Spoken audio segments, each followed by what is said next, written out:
Okay, welcome back to the channel. I had a lot of people asking me about the ClutchMax clutch in my car and how it worked and what I thought of it. And I couldn't really give anybody a good review because it was February in Ohio. The roads are covered in salt, it was freezing cold, and then my car was in pieces, so I never got to drive it. But, as you can see, it's now the middle of March in Ohio. And it's sunny, it's decent. We got some rain over the weekend, really hard rain. Washed most of the salt off the road. There's probably still a little bit.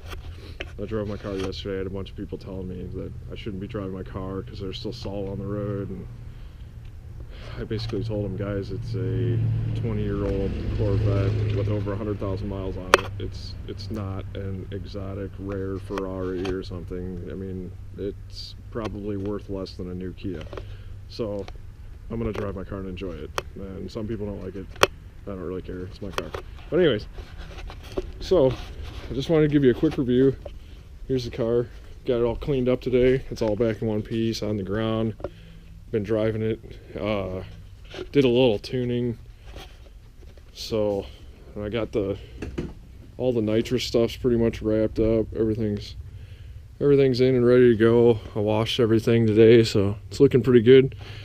But the clutch is what everybody wanted to know about, and the clutch is good. Like I said, I paid $145 for that clutch, and I found out that they're made by Vallejo, which is an OEM clutch manufacturer for a bunch of people. And I just started off I have a Tickmaster cylinder, it's adjustable. So I started off, I adjusted the master cylinder to where I thought it was gonna, disengage enough, but you don't want to go too far because you can mess up the pressure plate. So I got the clutch adjusted. It was pretty much right where I wanted it, right off the rip. I didn't really have to mess with it anymore. And I just drove around. They say 500 miles. I don't know. I moved it around the garage a little bit just to make sure it was gonna, work and everything. And then I don't know, I drove it around, up and down the driveway a couple of times just to see how it was going to feel before I took it on the road. And then I don't know, I drove it easy for not 500 miles. I probably drove the car for, I don't know,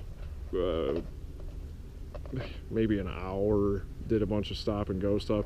It grabs pretty hard, so I don't know, it felt fine. The car doesn't make crazy power. So we went out, we drove it. We did a few pulls, and I don't know, it feels good. I wish I had something to actually show you guys. I mean, it's in the car. I could make a video of driving it, but I don't know, it's kind of hard to show, how it's gonna feel. But I mean, it's a good clutch. It holds the power. It doesn't slip. I did a second, third, and fourth gear pull, shifting at 6,500 RPM. It shifted fine. It released fine. It didn't stick to the floor. I don't know. I mean, I don't have anything bad to say about it. So at this point, the only thing left to really discover is how long it's going to last.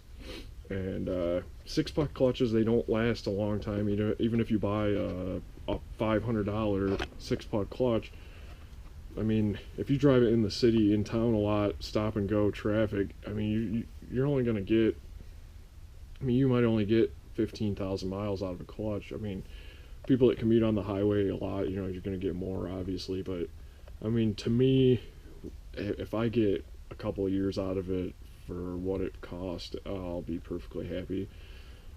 So I'll keep you guys updated as it goes, and I'll let you know how it's holding up and how it's performing, especially when I get it to the track and do some launching.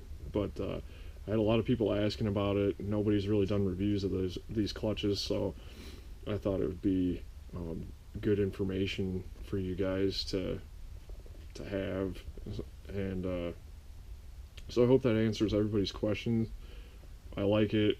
It's pretty aggressive for when you first get in it. It definitely takes some getting used to. I mean, when you buy it and put it in there, you're gonna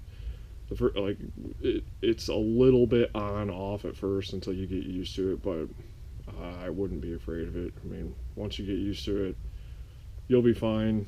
It'll hold the power. So far, it doesn't give me any reason to think that it's going to fail prematurely or anything. So, I just wanted to make a quick video and update you guys because I had a lot of people asking. So, I hope that answers your questions. If there's anything that I didn't cover, feel free to ask in the comments. I try to reply to every single comment. So, I'll get back to you if you have a question. Just let me know. But other than that, I'll keep you guys posted. Hopefully, I got a couple more things to do, and then should be able to try spraying this thing. So that'll probably be the next video, is doing some nitrous tuning. But all right, well, let me know what you guys think. Thanks for watching.